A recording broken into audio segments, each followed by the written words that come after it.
This metropolis on the southern edge of Africa is certainly one of the world's most beautiful cities.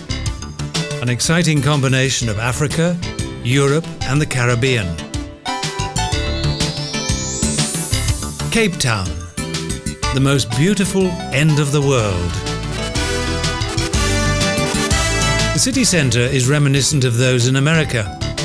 Towering, densely packed skyscrapers.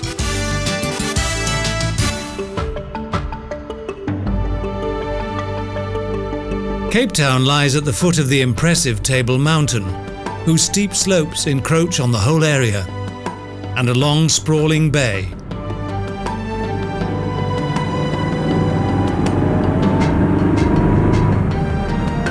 Next to Table Mountain is Lion's Head, with its mountain ridge that ends in Signal Hill, where at 12 noon each day, a cannon shot is fired.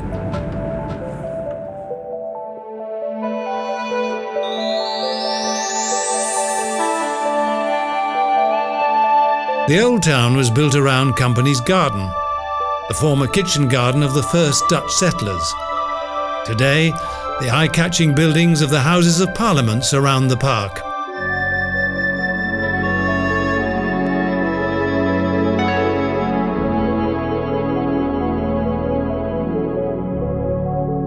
South Africa's Parliament gathers in the main building, built in 1814. In 1910 and 1960, further splendid buildings were added.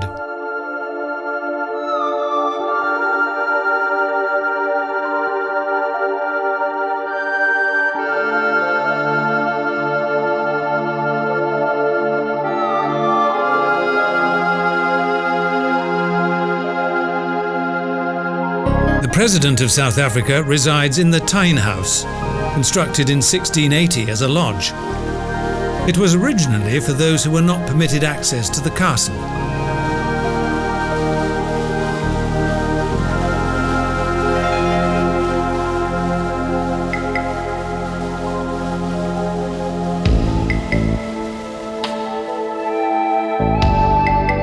At first, the Dutch didn't intend to settle here, and solely used the bay to distribute supplies to their ships.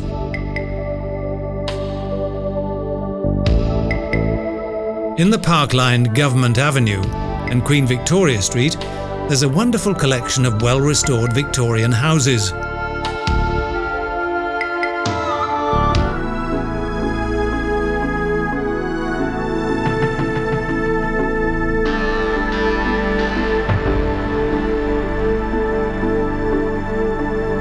In the Anglican St George's Cathedral, Archbishop Desmond Tutu, a holder of the Nobel Peace Prize, protested exhaustively against apartheid.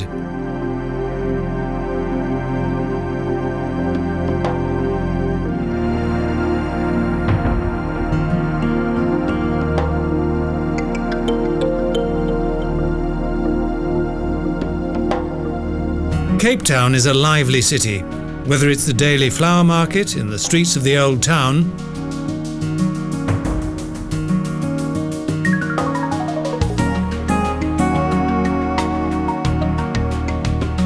or the large market in the square, in front of the old townhouse. The mixture of Dutch, British and African lifestyles has created a special feeling for life. The Cape Town feeling.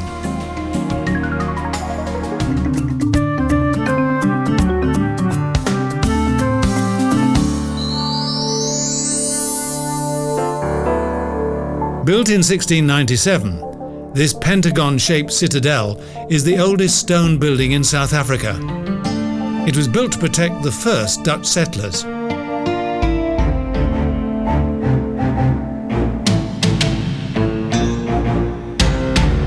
The fortress now contains museums and art galleries. In earlier times, the country's governors lived here. Today, it's the domain of the military.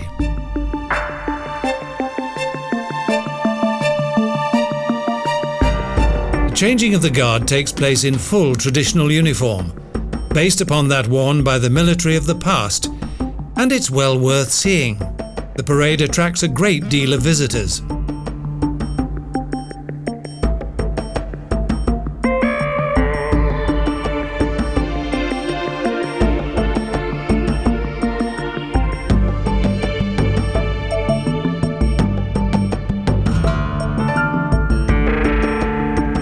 However, the fortress never saw a real-life battle.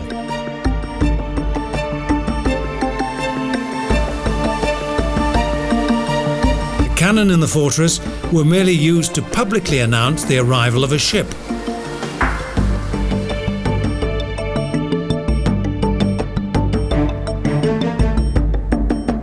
In 1998, this historic monument was renovated.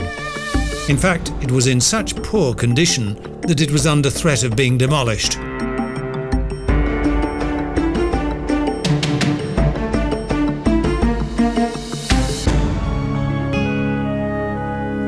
Various monuments commemorating the founding fathers are situated in Company's Garden, a very well-arranged oasis of tranquility and one of the largest and most splendid city parks in Africa.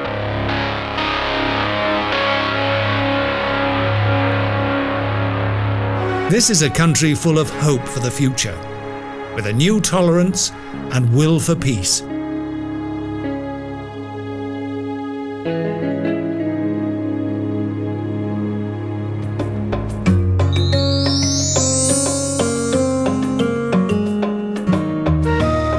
On the southwestern side of the large city park is the country's oldest museum, the South African Museum, that contains a treasure trove of African culture.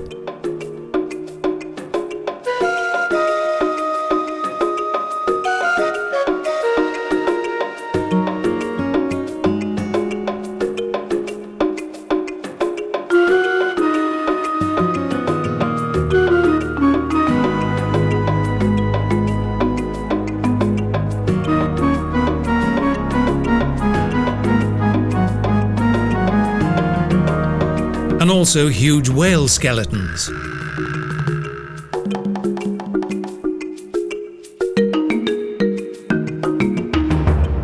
Practical explanations on evolution.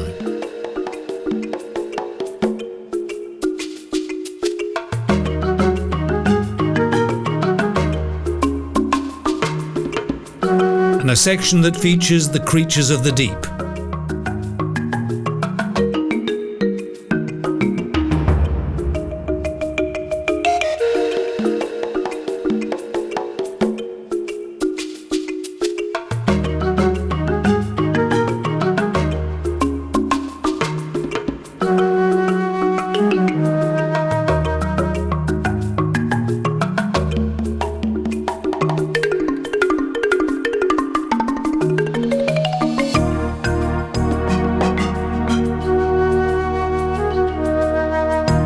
On the 6th of April 1652, the first Dutch settlers landed in the sheltered bay at the foot of Table Mountain.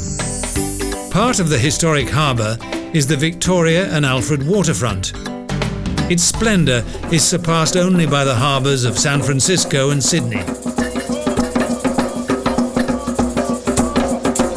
In 1860, Prince Alfred ordered construction of a new harbour basin, followed by the Victoria Basin that contained 2 watchtowers. Today, the whole of the old port is an internationally styled entertainment and shopping complex.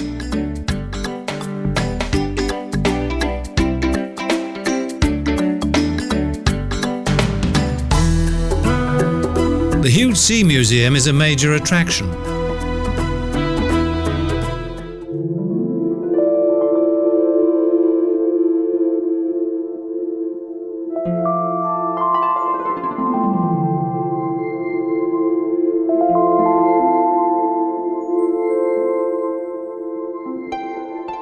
The large water tanks in the harbour's Two Ocean Aquarium contain around 3,000 examples of sea life from the Indian and Atlantic Oceans.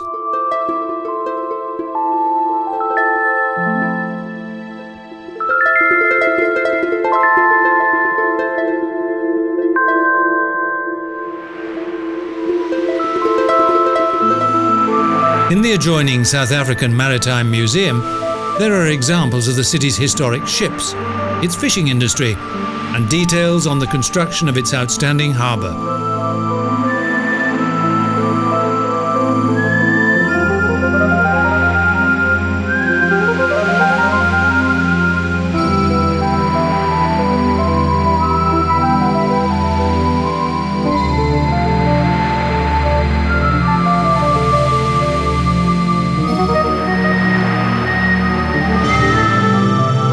waterfront has its own unique and timeless character.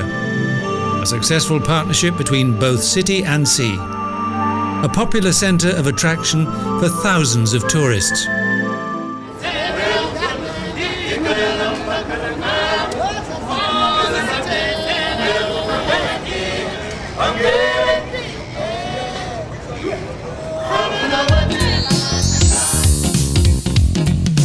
Of course, a boat trip is an absolute must, passing the red clock tower that is one of the oldest buildings in this locality, to the harbour with its magnificent panorama of the city and its fabulous backdrop of Table Mountain.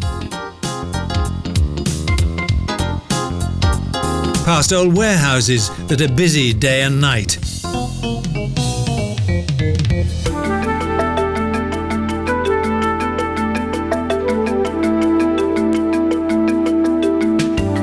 To large ships that journey around the globe and offload or collect their cargo in Cape Town.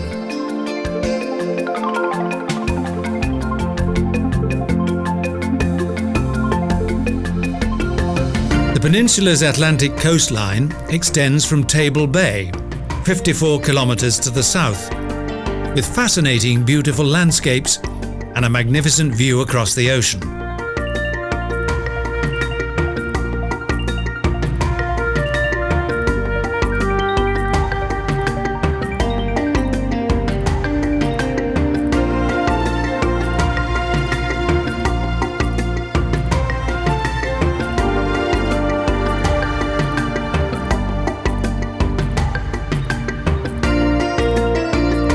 Back in the Harbour Basin, coming into sight, is the old Port Captain's building, the administrative centre for the entire harbour area. The penny ferry is a fast way to travel from one basin to the next.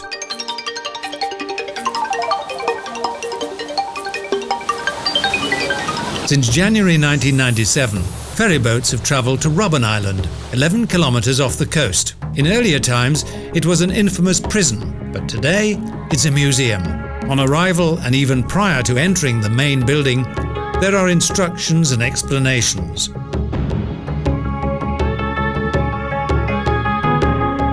Frightening reminders of its recent past are still evident, as Robben Island was once used as a high-security prison for the opponents of Apartheid.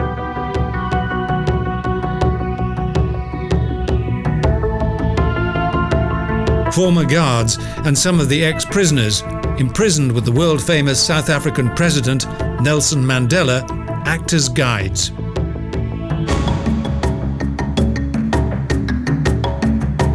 Following the so-called Rivonia trial, Nelson Mandela and 7 other ANC members were sentenced to life imprisonment on Robben Island.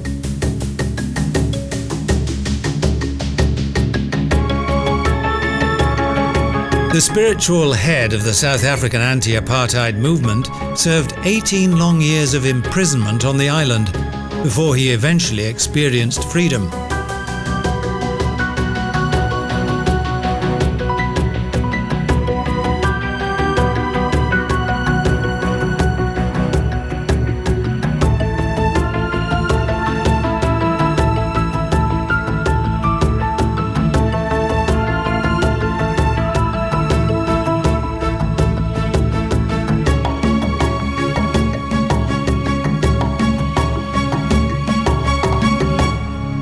Thus, this former place of misery and racism has become a symbol of peaceful resistance, as well as being a tourist trap.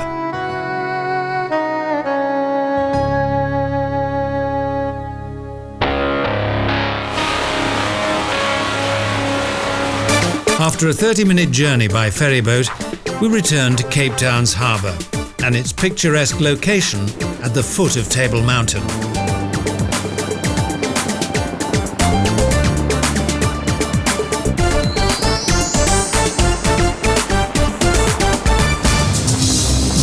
When in Cape Town, a helicopter flight is highly recommended.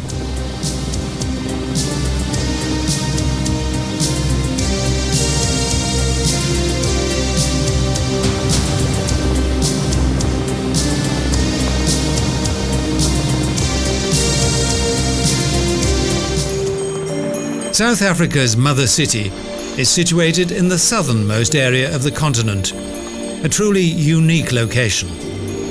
Lying in the northern region of Cape Island, in the middle of a valley that lies between the huge mass of Table Mountain and the blue waters of Table Bay.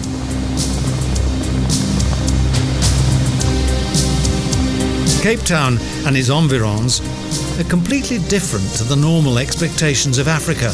No desolate bushland reaching to the horizon, and no life-threatening wild animals.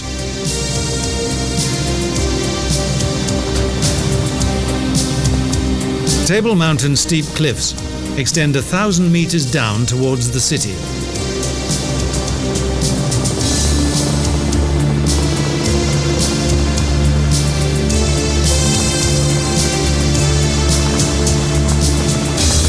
The new harbour area is well designed and contains many contemporary facilities.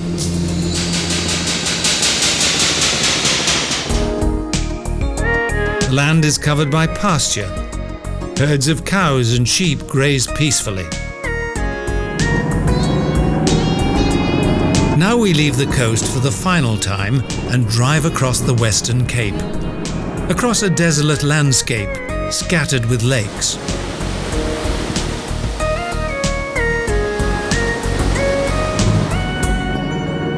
And yet another mountain range before we can enter South Africa's fertile wine-growing region.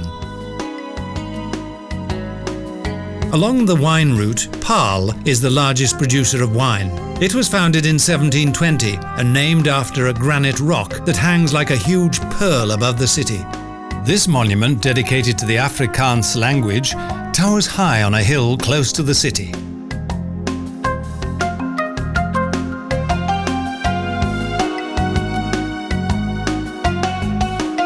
This is where the world-famous South African vine grows, and where both branch and grape are carefully nurtured. It's the location of the largest wine cooperative in the world.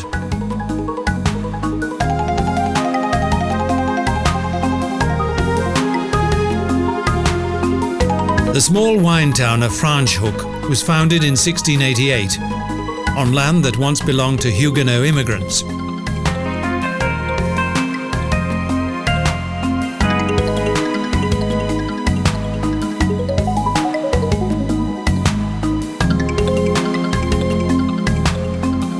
Its French origin is indicated by wonderfully restored historic buildings and a unique ambience.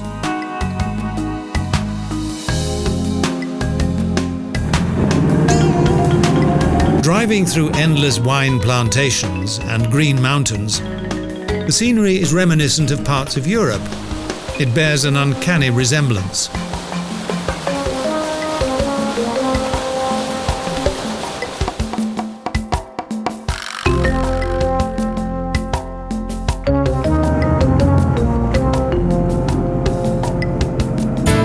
From a day out to the wine region, we return to the metropolis of Cape Peninsula.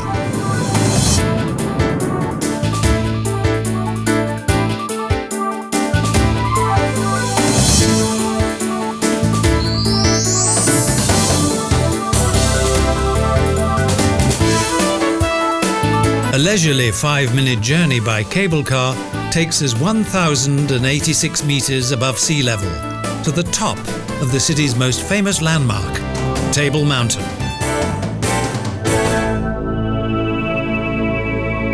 The view from here is overwhelming.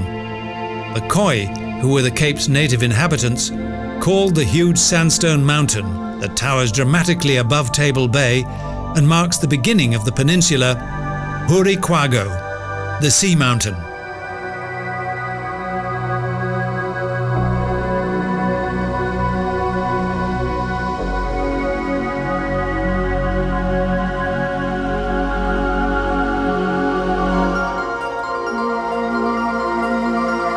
The Klipschliefer is ideally suited to life on a plateau that is 1,000 meters above sea level.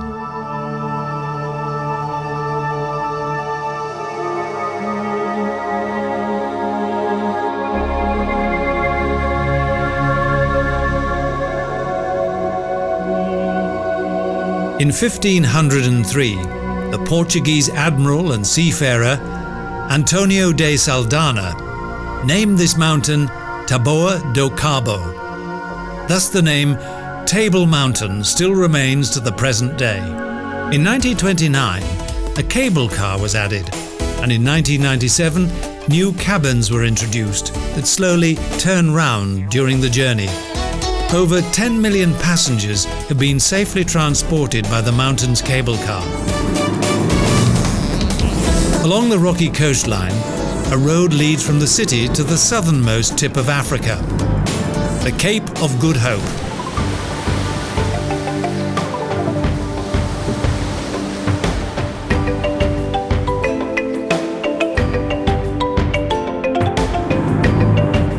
This part of the coast is particularly attractive. Because the peninsula has several entrances to the sea, it's ideal for an exciting range of water sports.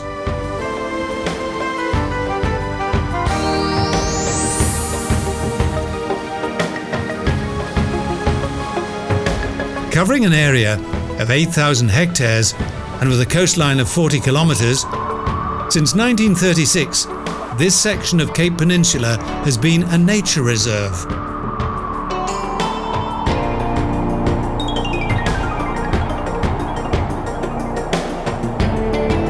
This is the home of many animals and plants threatened by extinction, and the rugged landscape attracts nearly 1 million visitors each year.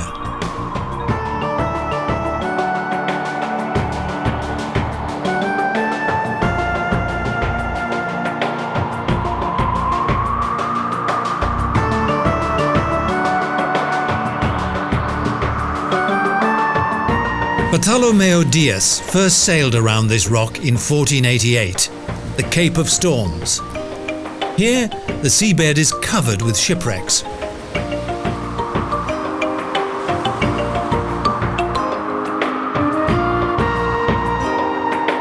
As Sir Francis Drake sailed past the Cape for the first time, he exclaimed, "This is the most beautiful peninsula that I have ever seen on my travels around the world."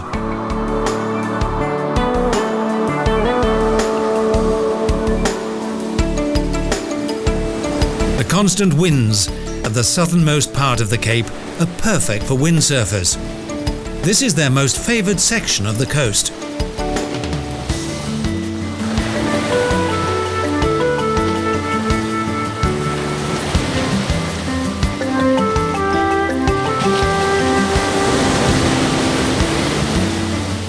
The Klipschlieffers are truly at home in this natural environment, and even the normally shy ostrich roams across this stony coastal wilderness.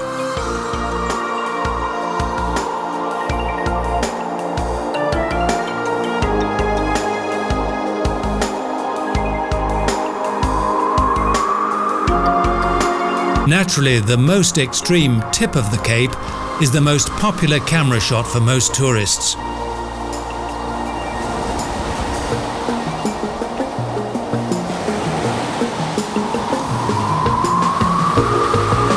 The drive on the spectacular mountain road around the Cape is an amazing adventure for all those lucky enough to experience it.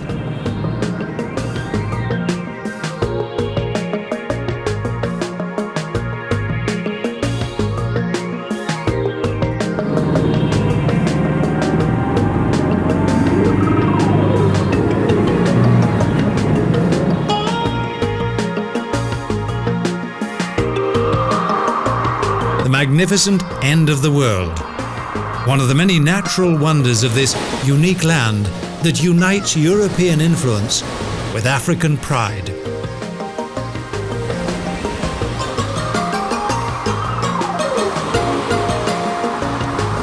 Majestic coasts and mountains, exotic, wild and breathtakingly beautiful. A Garden of Eden, South Africa's most beautiful metropolis, Cape Town.